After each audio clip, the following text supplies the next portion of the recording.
Bien, bueno, primero, gracias, doctora Díaz, por la introducción. Agradecerles a todos ustedes por estar aquí presentes y, bueno, la invitación a la Sociedad de Hematología Dominicana.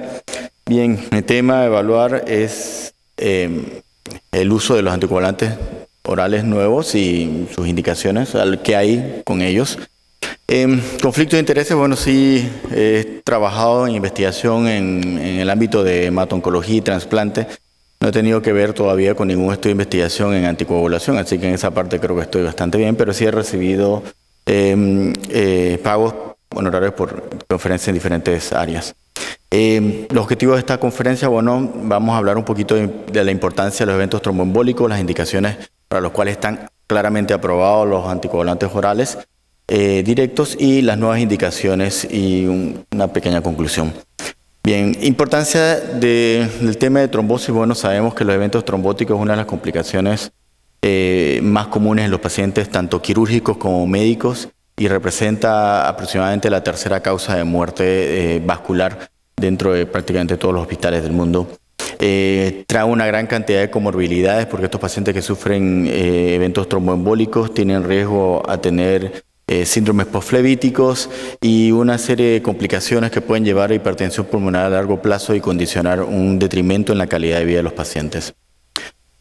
A pesar de lo que sabemos de eventos trombóticos, es una clara realidad que muchos de los pacientes que tienen indicaciones claras para recibir tratamiento de anticoagulación no lo reciben por el temor básicamente a los eventos hemorrágicos, y lamentablemente creo que hay una paranoia exagerada en términos generales de nosotros los médicos en temerle mucho a los eventos trombóticos, temerle mucho a los eventos hemorrágicos cuando los eventos trombóticos probablemente sean el problema mayor. Estas son todas las génesis de los problemas que tenemos dentro de la trombosis. Sabemos que tenemos un desarrollo de gran cantidad de productos que se han estudiado y se han aprobado para la utilización como anticoagulantes, y la historia de los anticoagulantes directos comienza a partir del 2009, 2010 aproximadamente, cuando el estudio del dabigatran, que es el REALLY, es el primero entonces que tiene aprobación por FDA para utilización en disminución de riesgo de eventos tromboembólicos en pacientes con fibrilación atrial no valvular. Entonces, tenemos una gran cantidad de medicamentos que muchas veces nos complican porque entonces tenemos que definir qué le vamos a dar al paciente. Tenemos muchas medicinas y tenemos que discutir con nuestro paciente cuál va a ser la mejor opción y cuál probablemente el tratamiento que más le conviene.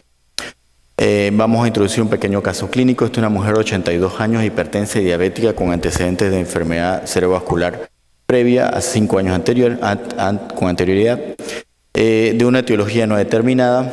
Tenía también un antecedente de sangrado por úlcera gástrica al usar aspirina al año de haber presentado el evento vascular cerebral, y acude por presentar súbitamente una fascia motora y una hemiplegia derecha. Durante la hospitalización presentó una fibrilación atrial paroxística que revirtió espontáneamente en ritmo sinusal a las 24 horas. La tomografía cerebral sin datos de sangrado. El diagnóstico por resonancia era que un evento isquémico cerebral que comprometía la arteria meningia media. ¿Tratamiento? ¿Anticoagulación? ¿Sí? ¿No? ¿Qué usarían? Bien, lo primero que tenemos que valorar siempre en cada paciente que nos enfrentamos en la atención sobre si decidir anticoagular o no es usar las tablas que tenemos o los scores que tenemos pronósticos para evaluar el riesgo. En este caso, el CHA2DS es una de las que más se utilizan. Hay muchas, pero son las que nosotros con mayor frecuencia utilizamos para evaluar el riesgo de evento de stroke en un paciente con fibrilación atrial. Y esta paciente tiene un riesgo CHA2DS muy alto, tiene un puntaje de 7. Mientras que utilizamos tablas como Haslet para ver si tienen riesgo de sangrado, y esta paciente tiene un Haslet de 4. Que ningún riesgo de sangrado, a menos que sea excesivo, contraindica una anticoagulación. Entonces esto es importante y vamos a ver por qué. Como ustedes ven ahí, los últimos puntos prácticamente, aunque tenga 3, 4, 5, todos dicen precaución en el uso de la anticoagulación, pero ninguno dice no lo uses. Entonces es un concepto importante, ¿ok? Entonces, sabemos que los anticoagulantes tradicionales marínicos tienen una gran cantidad de ventajas y desventajas. Sobre todo las que nos preocupan a nosotros en el diario vivir son las desventajas que tienen por las interacciones medicamentosas y por la intervención con los alimentos, lo cual disminuye en cierta forma la calidad de vida del paciente. Por otro lado, sabemos que los pacientes arriba de 80 años tienen un riesgo hemorrágico mucho mayor, claramente demostrado con el uso de estos anticoagulantes. Y también sabemos, en gran parte, por lo difícil que es llegar a rangos terapéuticos, que muchos de esos pacientes permanecen en gran medida fuera del rango terapéutico. Se describe que para tener un control adecuado con medicamentos como warfarina deberíamos de tener más del 75% del tiempo de tratamiento con rango terapéutico. Conseguirlo es difícil porque tienes que tener una estructura de funcionamiento en el hospital muy bien definida, con un paciente muy bien entrenado. Entonces, si no logramos tener eso, es difícil que podamos mantener un paciente anticoagulado en warfarina. Tenerlo en anticoagulación con warfarina y tener un rango terapéutico en menos de 60% de las veces que lo medimos en rango terapéutico, no estamos haciendo mucho. Si ustedes ven aquí, el riesgo de mortalidad por año aumenta considerablemente cuando el paciente cae de un tiempo de rango terapéutico de menos de 60%.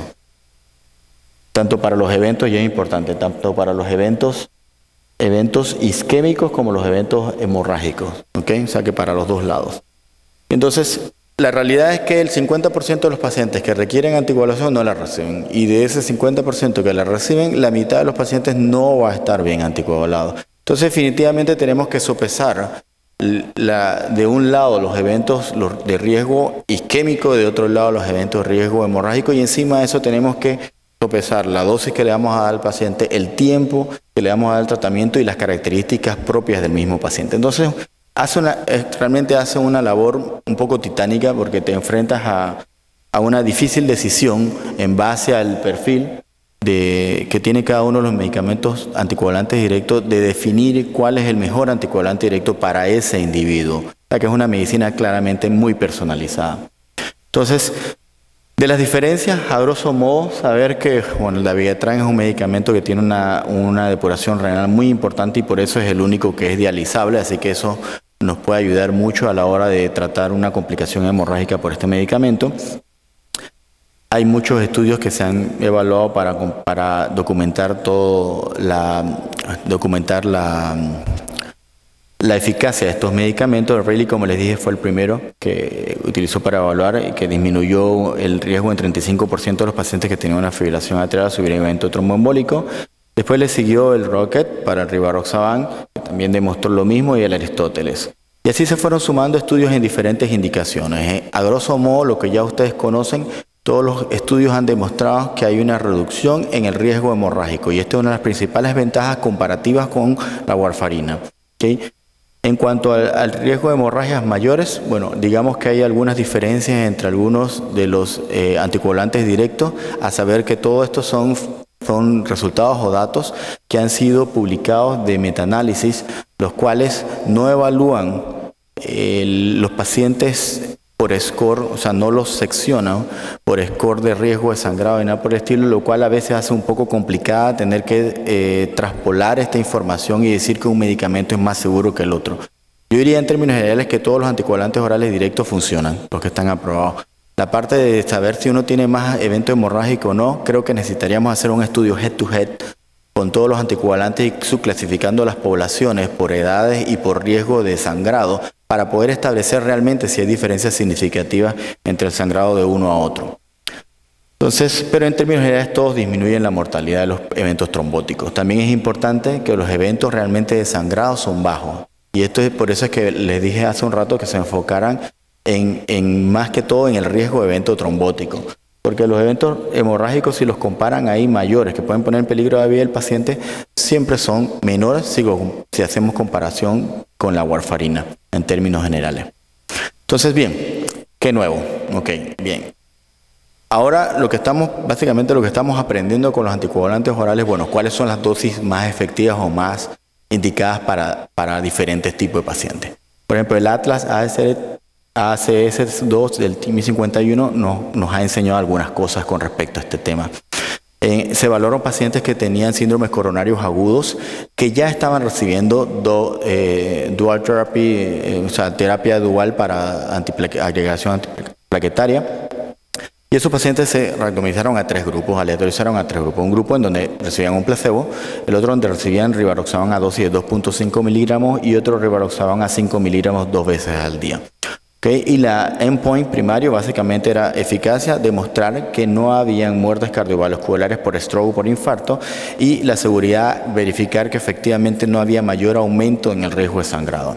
Bien, los datos interesantes, hubo una disminución entonces en las muertes por infarto y por stroke cuando usamos las dosis para ambas dosis de rivaroxaban.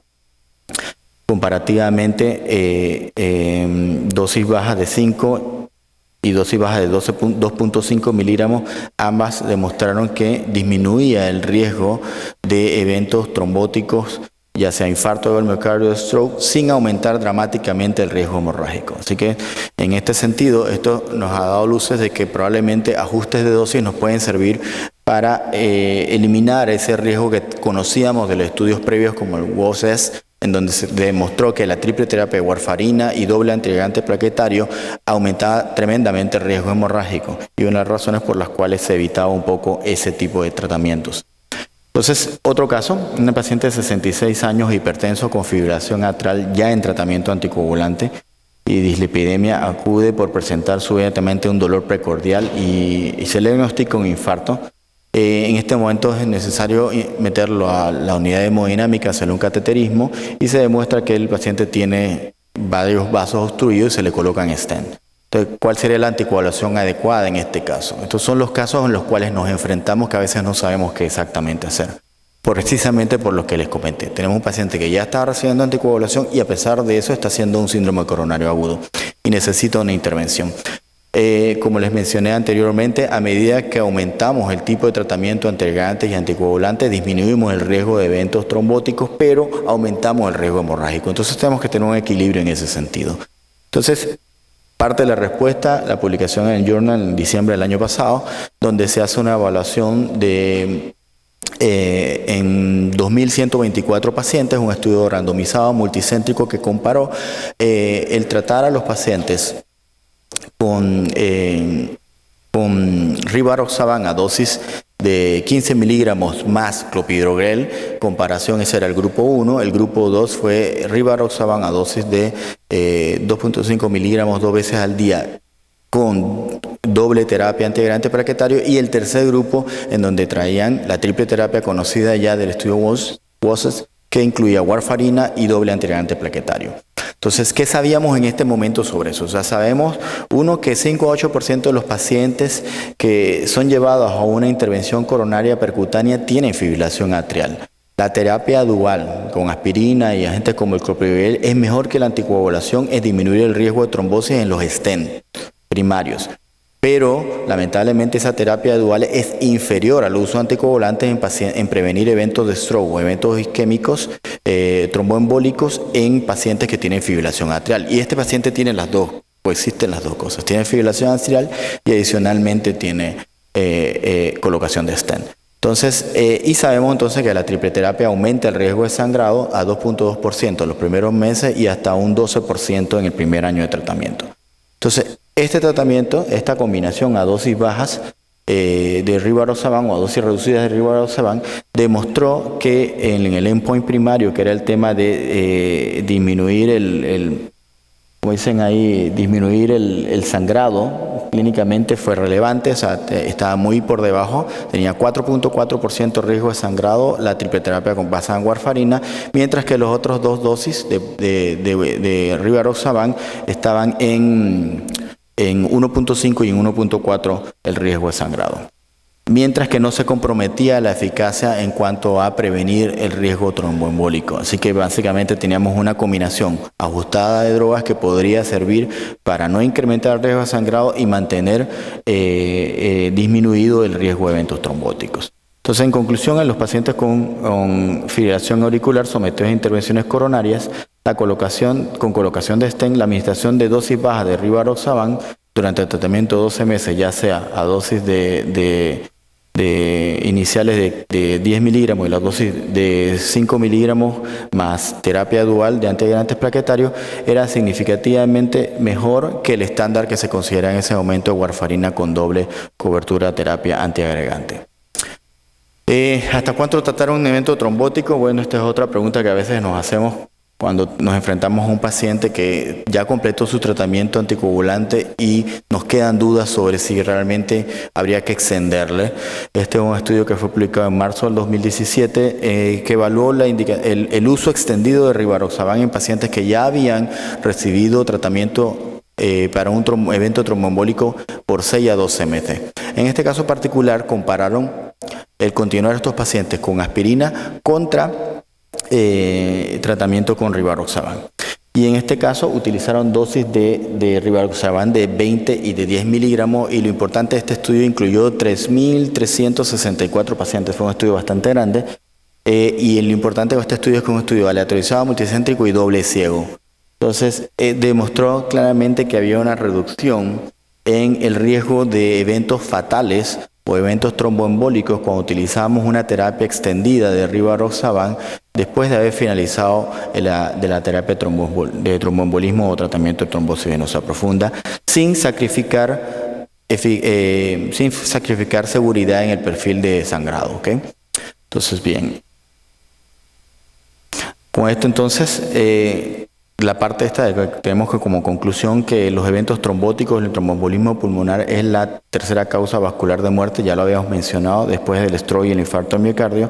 Los pacientes con factores de riesgo no reversibles que han tenido un evento trombótico tienen una probabilidad de 10% de nuevos eventos trombóticos el primer año de tratamiento. Esas son las razones por lo que suena viable el extender tratamientos en pacientes en donde tienes factores de riesgo que no vas a poder modificar. Y con este estudio en 3.000 pacientes, el rivaroxaban reduce el riesgo de eventos trombóticos fatales y no fatales sin incrementar el riesgo de sangrado. Entonces, para terminar y ajustarnos en el tiempo, ¿qué nos hace falta? Bueno, nos hace falta algunas cosas, como bien lo dijo la doctora que me antecedió, en síndrome antifosfolípidos, y las indicaciones con los nuevos anticoagulantes orales, igual para las trombofilias. Hay algunos datos publicados de pacientes, por ejemplo, que han salido en revistas internacionales como Cardiología, de casos de pacientes. Por ejemplo, esta es una paciente de 64 años que tenía ya un ictus isquémico transitorio, diabética e hipertensa, a la cual se le inició tratamiento con warfarina y aspirina, y la paciente presenta un nuevo evento trombótico, ahora un tromboembolismo pulmonar con demostración de que tenía coágulos dentro de la aurícula. Esta paciente ya estaba en warfarina y hizo el evento trombótico, así que le decidieron cambiar el tratamiento anticoagulantes orales, en este caso usaron rivaroxaban, y la paciente en el seguimiento, 19 meses aproximadamente, la paciente tuvo una muy buena evolución. Ella tenía un antecedente de tener un una trombofilia hereditaria por mutación del factor 5 de Leiden combinada con un factor de mutación de la metiltetrahidrofolato reductasa. Pero vaya, son casos, entonces lo importante es que aquí tenemos que buscar más información. También en cuanto a HIT, aquí tienen tratamientos para trombocitopenia inducida por heparina? Tienen, por ejemplo, opciones Fondaparinov, tienen disponible Argatroban, ¿tienen disponible algo para eso? Para ambas pasa igual, pero tienen casos de HIT, ¿correcto? Entonces, a nosotros nos pasa igual, no tenemos qué opción darle y hemos tenido que estar dándole anticoagulantes orales nuevos, a pesar de que no todavía cumple con la indicación. Sabemos que ahí hay muchas publicaciones a nivel internacional, esta es una de ellas que evaluó 22 pacientes que tenían HIT y requerían algún tipo de tratamiento. En este caso particular, 11 de esos pacientes recibieron rivaroxaban, 7 de ellos recibieron apixaban y creo que 4 o 5 recibieron dabigatran, y al final los resultados fueron positivos básicamente para la mayoría de los casos. De los 22 pacientes evaluados, 6 pacientes fallecieron, pero los pacientes fallecieron por un evento no trombótico, lo cual es importante porque eso es lo que nos alarma en HIT. Y todos esos pacientes con el continuo tratamiento recuperaron las cifras de plaquetas, o sea que está demostrado. De hecho, nosotros tenemos ya algunos pacientes que hemos hecho el ejercicio también de utilizar los nuevos anticoagulantes y nos ha ido muy bien. Entonces, en cáncer es otro de los problemas también que tenemos. Todos queremos saber si podemos utilizar los anticoagulantes nuevos en cáncer. Lamentablemente todavía no está claramente definido. Sabemos que tenemos datos de metaanálisis, esto es uno de los más grandes, que incluyó unos 6 metaanálisis que evaluaron cerca de 19.800 pacientes, de los cuales 1.197 pacientes tenían demostrado un cáncer al momento del evento trombótico. Estos pacientes recibieron anticoagulación con los 3 anticoagulantes orales directos que más conocemos, que son el apixaban, el rivaroxaban y el dabigatran, y los resultados en términos generales fueron no inferior a la warfarina, en términos generales, sin aumentar tampoco el riesgo hemorrágico. Pero, como todo lo que hemos hablado, lamentablemente no podemos extrapolar este tipo de información cuando tenemos estudios que no fueron diseñados específicamente para demostrar esto con el rigor científico. Por lo tanto, como dice al final, se necesitan estudios randomizados, aleatorizados, para poder sustentar el uso en poblaciones específicas con cáncer y los nuevos anticoagulantes, bueno, que ya no son nuevos, ya son anticoagulantes directos. Entonces creo que este era el último slide que tenía. Este es uno de los estudios que está llevándose a cabo ahora mismo, que esperemos que nos dé resultado en una población específica de cáncer, y esto es lo que necesitamos para poder entonces avalar el uso en esta indicación. Ya, para terminar les dejo con este mensaje. Básicamente los avances grandes de la humanidad no son realmente los descubrimientos, sino cómo esos descubrimientos son aplicados en la práctica. Y eso es lo que nosotros estamos haciendo cada vez que hacemos un evento de docencia como este. Gracias.